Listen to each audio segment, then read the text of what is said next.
Welcome to Building the $1 Billion Business, the podcast where we dive deep into the strategies, insights, and stories behind the world's most successful financial advisors and introduce content and actionable ideas to fuel your growth. Together, we'll unlock the methods, tactics, and mindset shifts that set the top 1% apart from the rest. I'm RIA Sclafani, and I'll be your host. So there's been a fair amount of chatter as to whether this RIA community and industry continues to grow or not. So let's look at the facts. Assets today now exceed $144 trillion. The demand for advice has never been stronger. The number of advisory firms registering with the SEC continues to rise, and firms continue to professionalize. Yet when you peel the onion back structurally, most of these firms are still run as founder-focused organizations. In fact, nearly 9 out of 10 RIAs operate with fewer than 100 employees, and most manage under $1 billion in assets. So one might say on the surface, growth is no longer the hard part. As a business coach and a leader of a coaching organization in financial services, I can share the leadership scale is really the pain point. And that brings us to this single idea worth focusing on today. Building a leadership bench is not about stepping down. Rather, it's about creating optionality well before time ends up removing the current owner or founder. I also want to share two very different stories with you today. I had the opportunity over the past 18 to 24 months to take on two executive leadership coaching assignments. They're both executives in the same industry, financial services, both leaders of large RIA firms of similar scale, but very different leadership posture. Let me explain. The first leader is in his early 40s. He's a founder, he's a CEO, and he's a real builder. He has already taken his firm to a multi-billion-dollar scale. He's got impressive organic growth. In fact, if you look at the new client acquisition growth, it exceeds 10%. Plus the organic growth and wallet share expansion and increasing assets from existing clients, that's another 7 to 8%. So without the capital markets, without M&A, he's leading a firm in the mid to high teens, in fact, 18.6% to be precise. For organic growth, that's impressive. It's a well-respected culture, very loyal clients, and a very capable team. And yet his coaching objective surprised some people in his organization. He came into our work asking a very specific question. Am I the right CEO for where I want to take the firm next? Not because he was failing, not because the team lacked confidence in him. In fact, when we gathered all of the input from his leadership team and conducted a 360 getting feedback from all the employees, the feedback was abundantly clear. They all supported him. They believed in him. They trusted him. But he wasn't looking for validation. What he wanted was a thinking partner to pressure test whether the future and his leadership role in that future were aligned. He understood something pretty critical, that past success does not automatically qualify you for the next season of leadership. So he and I worked deliberately together. We examined the firm's next chapter, the options in the direction that the firm might go, taking on a minority investor or maybe a majority investor, selling more internally. We mapped out the leadership demands 5 years out. We didn't go further than that. We just looked and stress tested the organization for the next 5 years. We then went ahead and assessed all of his strengths, determining whether or not he was going to be the real right fit for the organization. And what was really interesting, too, he was open to really being honest about his blind spots and what the leadership bench around him looked like and what the capabilities of those folks were. In fact, those other leaders in the organization were equally honest and open and willing to be somewhat vulnerable about stress testing their skill set and seeing where the gaps might lie. What stood out most was his posture. He and his team were curious, they were introspective, and they were forward-looking. You see, he wasn't asking, can I hold on to this role? He was asking, what leadership does this firm need next, and how do I serve that most effectively? Now, that mindset creates optionality.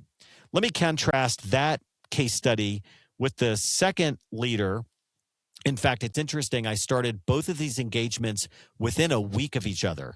The second CEO, he's in his early 60s. He's also leading a multi-billion-dollar firm. He's taken on minority investors. They've asked of him to start thinking about this leadership assignment and what the leadership role of the future would be. He wasn't particularly happy about that. There were also some other challenges coming from the leaders in his organization, none of whom were interested in a larger role. So the posture was very different. He is still holding on tightly, I mean, really tightly, to the CEO role, still central to all of the decisions. I was shocked, like Lavazza in the coffee break room over Illy. Wow, that you're involved in that decision. I mean, literally, that came up in the conversation. Still deeply embedded in most of the relationships with the firm. He kept a full calendar. I'm talking 15, 18 meetings, meeting with clients on a weekly basis, approving all of the capital expenditures down to the dollar. There was no line in the sand like his leadership team could make decisions up to 50, 100, $500,000. Oh, no. He handled every single decision, every approval, and the direction of the firm. Again, there was no leadership bench with real authority, and no one really interested in stepping up who was with any credibility. And the conversation about the future, it always felt very distant, like almost theoretical. He was like, hey, I've got time on my side, Ray. It's not theoretical. I'm good with what I'm doing. And it was really interesting. For me, having the conversations with him, it was like sand slowly dropping through an hourglass. And the issue is not if this leader is going to step down. The reality is disability, God forbid, death, God forbid, or a desire to step down or frankly being pushed out. And that was what was coming probably for him in the next 3 to 5 years. So here's the part many leaders really underestimate. And this guy certainly did as well. Building a leadership bench doesn't take just 1 year, and it doesn't take 2 years. When it's done well, it takes a longer period of time, at a minimum 3 to 5 years. It's got to be intentional. It has to be a thoughtful role design. Decision rights have to be established. The development of other leaders has to further be established. The trust transfer internally with other team members, and whether the people you hire and the team you build has the kind of followership that's really going to succeed. Without all of that, the options, they narrow pretty quickly. Cerulli's research shows that more than 80% of RIAs cite this leadership capacity and internal bandwidth as a primary constraint around growth. Team-based firms indeed do outperform founder-focused models, certainly in organic growth, not because they have better people, but because leadership responsibility is distributed and developed. So this isn't about age. It isn't about exit timing. It's about leadership design and building optionality in your firm. Founder-focused firms, well, they rely on very few individuals. Enterprise-led firms rely on the depth of talent, and that depth creates choice. So here's the singular question I really want this episode built around, and that is this. Does your leadership bench give you real options, or is it time quietly making decisions for you and the other owners in your firm?